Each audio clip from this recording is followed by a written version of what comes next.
Eh bien salut tout le monde, c'est AZK, bienvenue pour ce DeFi Actu du 24 septembre 2024, j'espère que vous allez bien. Tiens c'est marrant, ça fait 24. Bref, les avis, les opinions, c'est comme les trous du cul, tout le monde en a un, a priori, et il faut qu'on parle un petit peu des élections américaines, parce que y a beaucoup de monde qui donne son opinion sur ça, j'en parle un petit peu de temps en temps, mais j'ai quand même l'impression que tout le monde dans l'écosystème crypto s'imagine que si Trump devient président, ça va être le méga bull run, ça va être trop bien. Honnêtement, je suis pas convaincu de ça. Trump, c'est un méga opportuniste. S'il y a moyen de se faire des sous-sous avec le Bitcoin, il hésite même pas. Et j'ai pris un post de Kamala Harris et un post de Trump qui en disent assez long un peu sur les deux personnages, puisque Donald Trump a dit dans une sorte de conférence, je me demande si c'est pas pour essayer de récupérer des dons, puisque d'après ce qu'il y a écrit sur le pupitre, il y a écrit collecte, ça a l'air d'être une collecte sûrement pour les élections justement, donc forcément, allez, on essaye de charmer un petit peu les gens, si on pourrait pas avoir 2-3 dons, ça pourrait faire plaisir, et du coup, Donald Trump a dit pendant sa prise de parole, je pense que les cryptos, enfin la crypto, mettez-le au singulier, au pluriel, on s'en fout, ont un grand futur devant eux, je vais le mettre au pluriel, peut-être que ça pourrait repayer les 35 trillions, alors c'est trillions en anglais, donc en français on dirait billions, donc c'est 35 000 milliards, c'est beaucoup d'argent, et c'est quoi, c'est 35 000 milliards, c'est la dette américaine. Donc Donald Trump a dit, c'est super la crypto, peut-être que ça pourrait repayer la dette américaine. Alors déjà si on prend que Bitcoin, ça vaut 1000 milliards.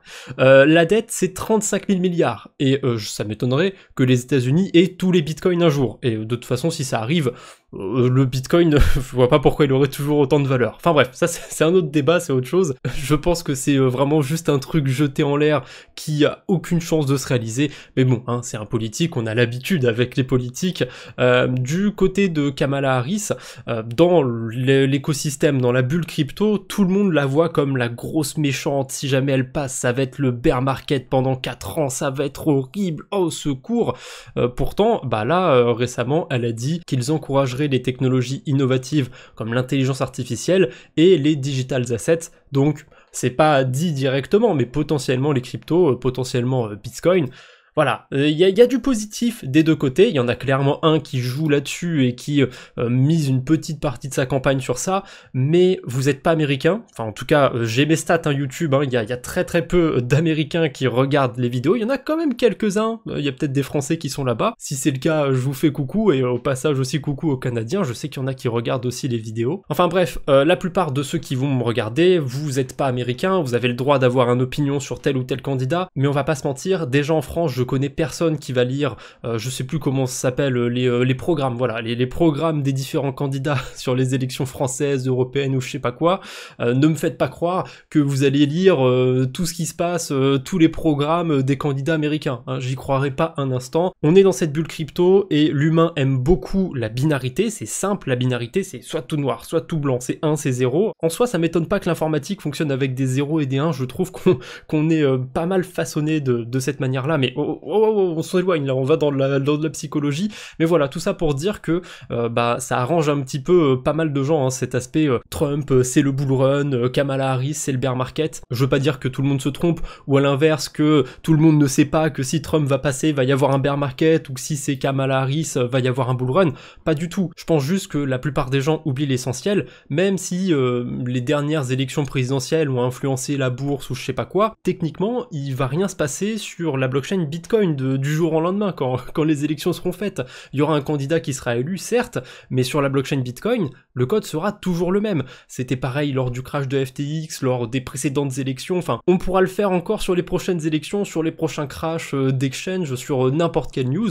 Voilà, le code de Bitcoin, a priori, il va pas changer, ou en tout cas très légèrement. Enfin bref, ça me saoule un petit peu de voir cet aspect ultra binaire de si c'est Kamala Harris, ce sera le bear market, si c'est Trump, ce sera le bull run. J'ai même peur, pas d'un côté politique, ça j'en ai rien à foutre, mais d'un côté spéculation, que si Trump passe, en fait il y a tellement de gens qui s'attendent à ce que ce soit un événement bullish, que au final ce soit peut-être pas si bullish. Et, on peut dire aussi l'inverse pour Kamala Harris, s'il y a trop de gens qui s'imaginent que ce sera bearish, ça se trouve ce sera pas le cas, enfin bref, j'en sais rien, on n'y est pas, et encore une fois, techniquement, il n'y a pas de raison que ça change quoi que ce soit sur le réseau Bitcoin.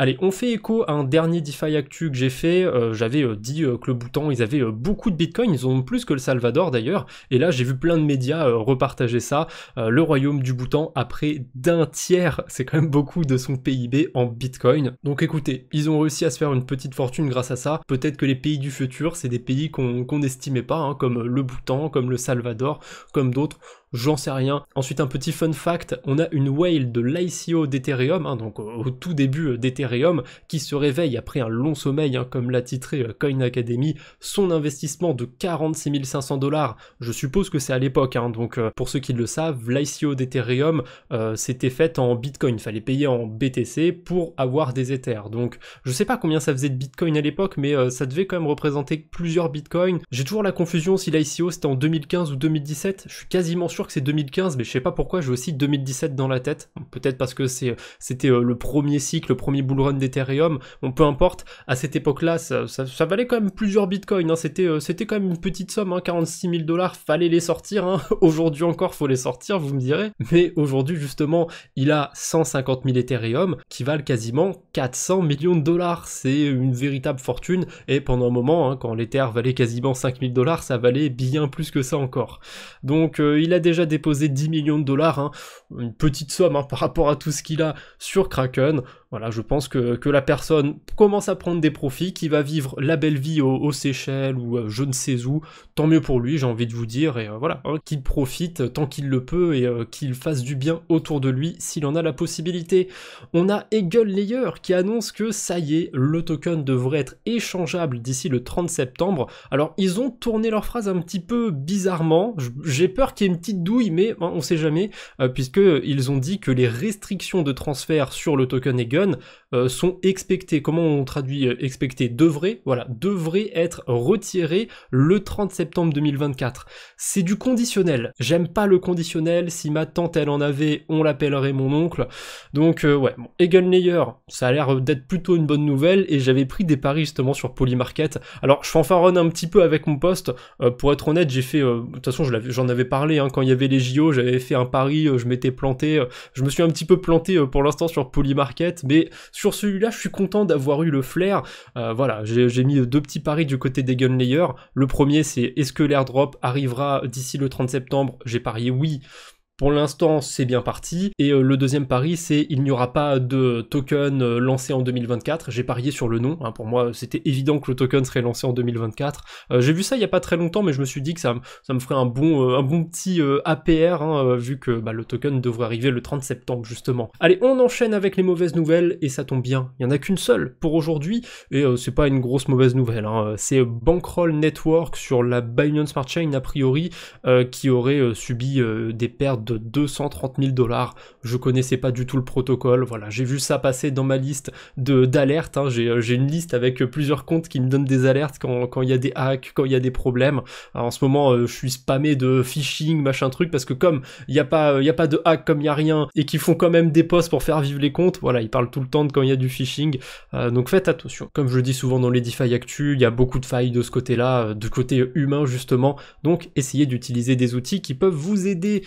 Allez, on enchaîne avec les levées de fonds, comme d'habitude. On commence par Infinex, je connaissais pas du tout, ils ont levé 54 millions de dollars, et d'une manière un peu particulière, puisqu'ils l'ont fait via une vente de NFT a priori, donc tout le monde pouvait investir dessus, je suppose. Je sais pas si c'est tout le monde, j'ai pas été revoir cette vente de NFT, mais vu que dans les investisseurs, il y a que des individuels, c'était probablement une vente ouverte au public. Voilà, ça s'est plutôt bien passé hein, pour le protocole, 54 millions de dollars, franchement c'est pas rien du tout.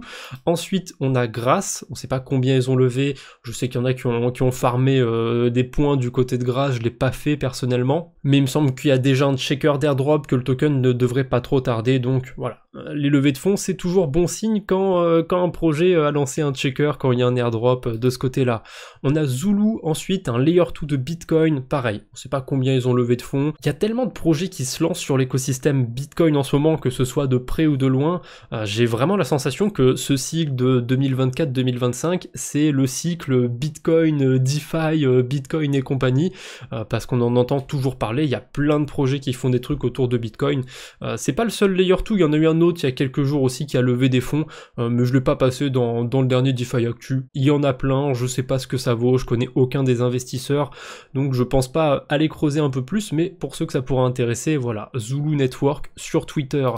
Ensuite, on a Grafen. D'après sa description, ça a l'air d'être une sorte de pump fun sur la Binance Smart Chain. Ça me choque pas particulièrement de voir une levée de fonds sur un projet de ce genre. Par contre, l'investisseur derrière, c'est DWF Labs. C'est un market maker. Ils sont connus pour faire des mouvements assez agressifs sur certains tokens, hein. Donc les market makers, c'est ceux qui vont gérer les liquidités d'un token. Parfois, ils actionnent un petit peu des mouvements de marché sur certains tokens. Il n'y a rien de très secret sur ça, hein. C'est pas du complotisme ou quoi, hein. C'est leur métier, c'est du market making, et voilà, de temps en temps quand je les vois sur des projets, je trouve que c'est plutôt cool, mais là derrière une plateforme de lancement de memecoin, c'est pas le genre d'investisseur que j'aime bien voir, donc de toute façon c'est pas mon truc ce genre de plateforme, mais voilà, pour ceux que ça intéresse, a priori il y aura un pump fun sur la Binance Smart Chain, hein. C'est un peu comme PancakeSwap, en 2021 il y a eu plein de copies de PancakeSwap, ensuite on avait eu Olympus DAO, il y a eu plein de forks d'Olympus, voilà, maintenant cette année c'est les pump fun, c'est les mêmes coins, c'est comme ça, c'est la vie, hein. Et la dernière levée de fonds que j'ai retenue pour aujourd'hui, c'est Celestia, ils ont levé 100 millions de dollars. Je sais pas comment ils ont fait pour lever autant d'argent, ils sont déjà, je suppose, hein, qu'ils ont déjà des tokens vestés pour la team, donc ils doivent avoir un certain pactole, ils ont déjà levé 55 millions de dollars, et là ils arrivent à relever de l'argent. Je n'ai aucune idée d'à quoi va servir cet argent, et je me demande aussi à combien les investisseurs ont peut-être pu acquérir des tokens, hein. Peut-être que c'est la team de Celestia qui a vendu des tokens en OTC à des investisseurs, j'en sais rien, mais niveau timing ça me paraît quand même un peu curieux, puisque on a un gros déblocage de tokens Celestia en fin octobre, donc est-ce que ce serait pas un move un peu orchestré par des investisseurs d'acheter des tokens Celestia à un prix un peu favorable au cas où ça dump, et peut-être qu'il y aura du market making et que ça va pas dumper, j'en sais rien. Honnêtement je regarde ça d'un œil un petit peu attentif. Celestia, c'est un peu trop loin du déblocage de tokens pour que ce soit suspect, mais quand même, un mois d'écart à peu près, j'ai l'œil bien ouvert là, je regarde, je vais surveiller Celestia. De toute façon, j'ai pas de token dans mon portefeuille, il y a des trucs que j'aime bien juste surveiller, parce que même si je fais pas des analyses TradingView tous les jours et que je vous blinde pas la description de liens vers des plateformes d'exchange peu recommandables, ça m'empêche pas de quand même de temps en temps aimer un petit peu suivre cette volatilité. Allez, on enchaîne avec les news autour des airdrops, autour de la DeFi. On commence par les airdrops, généralement je fais ça. On a un projet sur la blockchain Sui qui s'appelle Sui City, j'en avais parlé je crois dans le dernier DeFi Actu. Ça y est, on a le checker qui est lancé, on peut voir combien de tokens City on est éligible. Je crois qu'avec l'adresse de la chaîne YouTube j'en ai à peu près 700, un petit peu moins, donc aucune idée de ce que ça vaudra, de quand ce sera lancé, mais bon, j'ai pas farmé le truc. Dans le meilleur des scénarios, je peux peut-être m'acheter un kebab ou deux, dans le pire des scénarios, j'ai rien, mais je m'attendais à rien, donc voilà, je vous mettrai le lien dans la description. Par contre il y a un truc un petit peu chiant, c'est qu'il faut les suivre sur Twitter, liker leurs posts, retweeter tout ça. Bon, c'est un peu embêtant, ça va peut-être limiter un tout petit peu les bots, les sibylles. Je dis un peu parce que c'est facile hein, de créer un compte Twitter, mais voilà, je pense qu'un random qui a 2 wallets sur Sui par exemple, il va pas s'emmerder s'il a qu'un seul compte Twitter, il privilégiera son portefeuille principal. D'ailleurs si j'en parle, c'est parce qu'ils ont ratissé super large. Il y a un des critères qui est juste d'avoir fait des transactions sur la blockchain Sui. Ensuite, si vous déteniez certains NFT, un nom de domaine, certains memecoins, si vous avez participé sur le testnet, vous avez peut-être aussi des tokens de ce côté-là. Donc vous avez le lien dans la description, et je le répète une dernière fois, pour l'instant, le token n'est pas encore lancé. Quand ce sera le cas, je vous en parlerai, je vous tiendrai au courant. Donc, petit rappel pour vous dire de vous abonner, et tant qu'à faire, liker, commenter la vidéo, bref, vous faites ce que vous voulez. Allez, on va parler un petit peu de Sui tant qu'à faire, tant qu'on est sur le sujet, puisque j'ai remarqué que la TVL sur Sui avait franchi les 1 milliard de dollars. Je précise que sur DeFi Lama, je rajoute toujours le liquid staking. En général, quand on va sur DeFi Lama, c'est désactivé de base, mais moi je trouve que c'est un petit peu absurde que ce soit désactivé, donc je mets les graphiques avec le liquid staking, ça a tendance à augmenter un petit peu la TVL sur certains écosystèmes, mais quand même 1 milliard sur Sui, le liquid staking en plus c'est pas une très grosse part. Par contre, il y a un petit twist derrière ça. Si on prend exactement le même graphique, pas en dollars mais en token Sui, c'est bizarre. Alors le token suisse est bien apprécié récemment, donc ça peut expliquer pourquoi en termes de dollars c'est en hausse. Mais en token suisse, ça baisse depuis début septembre. Il y a un move vraiment bizarre, ça a pas l'air hyper organique ce pump, je me demande si c'est pas un peu organisé. Encore une fois, je veux pas rentrer dans le complotisme ou quoi que ce soit, mais c'est quand même curieux qu'en termes de valeur, il y ait quasiment 100 millions, 150 millions de tokens su en moins. J'ai pas regardé au pixel près, mais ouais, on est entre 100 et 200 millions de tokens su en moins en l'espace de même pas un mois. Pour moi, c'est quand même un petit peu suspect, un petit peu curieux, donc je me demande comment ça va se passer. Et tiens, je viens de penser à un truc, je vais comparer ça en direct. Aptos, je me souviens que fin mars, il avait fait un move un peu comme ça, où il allait à contre-courant du marché. Si ça se trouve, la TVL avait fait la même chose sur l'écosystème. Attendez, j'ai pas pensé, ça peut être sympa d'aller voir ça. J'ai le calendrier des pompiers dans la tête, je me souviens précisément que c'était fin mars que ça avait pump du côté d'Aptos. On le voit en termes de dollars sur le graphique, ça a pump. Est-ce que en termes de token Aptos, ça avait dump sur fin mars? Franchement, si c'est le cas, c'est fou. Et non, pas du tout. Si on zoome un petit peu, ça a pas l'air non plus. Hein. C'est assez organique pour le coup du côté d'Aptos, ça monte pas mal. D'ailleurs, on va en reparler un petit peu plus loin dans la vidéo d'Aptos, mais a priori, il n'y a pas eu de move similaire sur Aptos. Donc ça se passe vraiment que du côté de Sui. À surveiller un petit peu ce qu'il se passe du côté de Sui. On en reparlera peut-être dans une prochaine vidéo.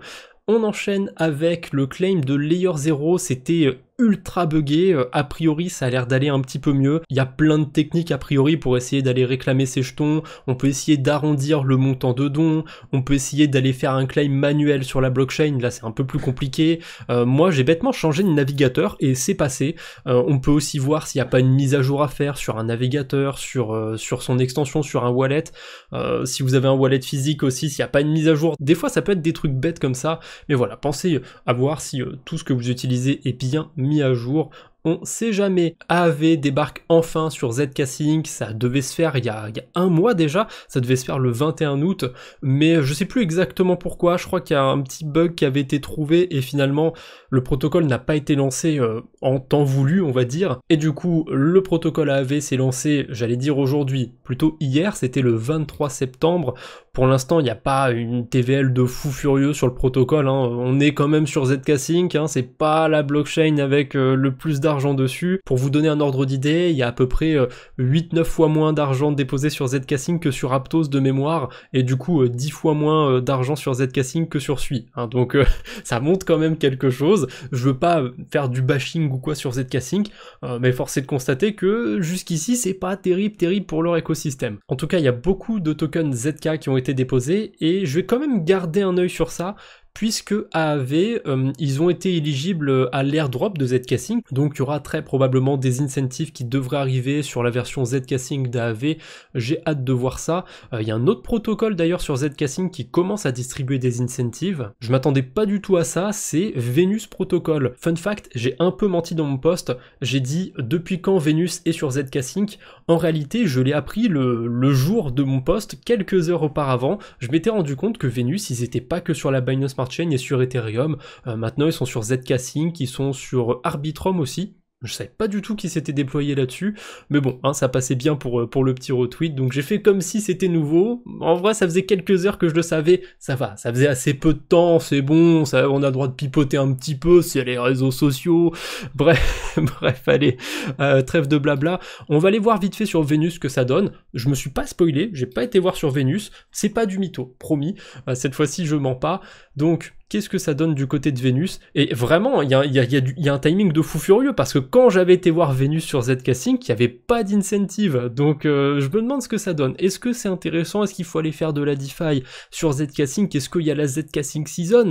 J'en fais un petit peu trop là, un petit peu trop, je sais pas. Il n'y a pas beaucoup de liquidité, mais 87% sur du Bitcoin, 20% sur des stablecoins, 13% sur l'Ether, il y a peut-être un petit quelque chose quand même sur Venus, sur ZK Sync. Après, ça risque d'être vite dilué, surtout pour le Bitcoin, il n'y a pas beaucoup de liquidité, mais voilà, on sait jamais, si vous avez du WBTC qui traîne sur ZK Sync, le rendement est pas dégueu, ça je vais vous le partager sur le groupe Discord. Ah oui, les rendements sur Venus ZK Sync, ça rigole pas pour l'instant. Bref, on clôture la petite page ZK Sync, Link, j'ai une petite news du côté de Base. On a le token SPEC et le token ST-TAO qui débarquent, enfin je suppose qu'ils y étaient déjà sur Base, mais on a des pools de liquidité sur Aerodrome maintenant. Donc voilà, si jamais vous avez envie d'échanger des cryptos autour de l'intelligence artificielle, et ben il y en a deux gros qui sont arrivés sur la blockchain Base. Personnellement, ça m'intéresse pas trop cette narrative de l'intelligence artificielle, mais hein, de temps en temps, je pense aussi qu'il y a des gens qui ont pas le même avis que moi, hein. C'est fou, hein, mais ça arrive.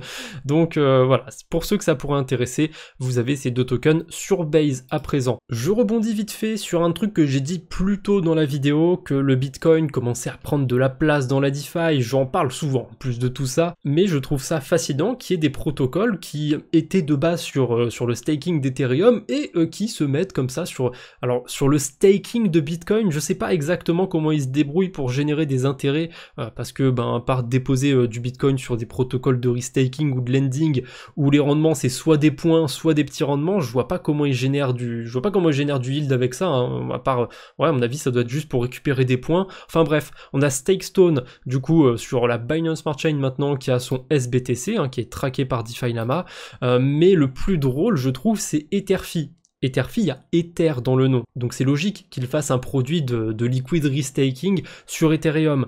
Le truc, c'est que depuis quelques temps, depuis quelques semaines, je crois, Etherfi, ils ont une option de liquid restaking sur du Bitcoin. Donc je trouve ça très rigolo que tous les protocoles s'y mettent, même des protocoles avec Ether dans le nom. J'aurais limite pu terminer sur ça en disant que c'était le même du jour, mais j'ai trouvé deux autres trucs marrants pour aujourd'hui.